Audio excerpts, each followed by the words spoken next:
This is an important fight for Manny Pacquiao because the winner, he will have a chance to fight for the world championship. Huh? So, I post for my coming back here, Steve. And you know the opponent, Hashim, or whatever his name, he's taller, younger, stronger, and dirty fighter. Managed by Jeff Phoenix, the trainer from Australia. So, in the seventh round, I think Manny got knocked down. I thought he's going to get up because his eye is like a cross iron. Because I'm a Filipino and everybody's Filipino watching the fight.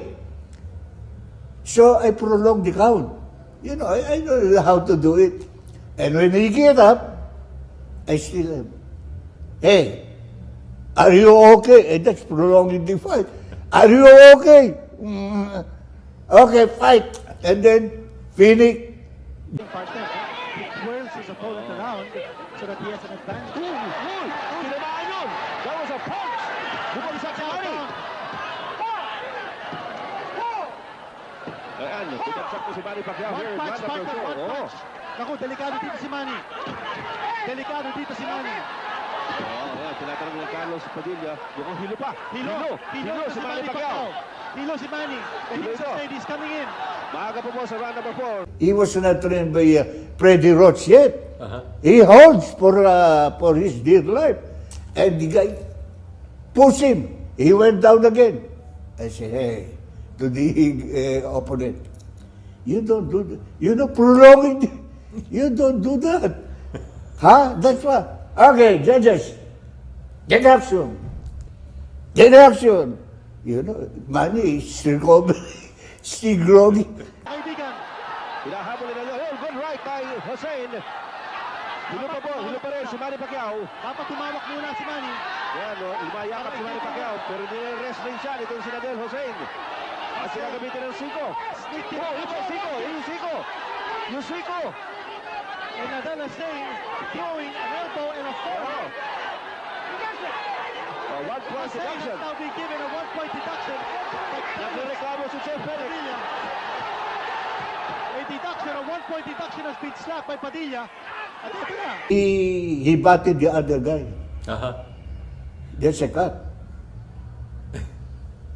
I said, again, I declare it a punch. But it's, if there is a bat, you have to stop the punch to the judges.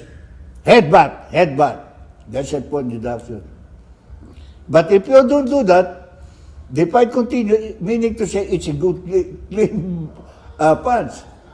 So, it's not really big and it's not really, you know, but I never stopped the doctor to check. I want to see it. Serious. Later on, I know, because they said, better knock that guy, Manny. Because, you know, in the Philippines, you might be, we will be in trouble. So I know that the guy, but he's strong. And after the end of that round,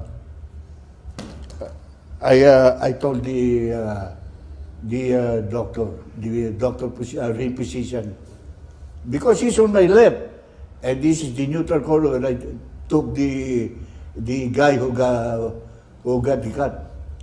When the doctor is approaching, he said, "That." But the other guy is in his back, I'm facing his back. Then the doctor, he already sensed what I mean.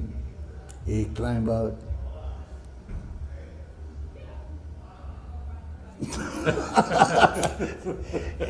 He take my responsibility because as a referee, that's the best way to do. Let the doctor stop the fight. So that you will not, but they really, they know that it's my fault. Yeah.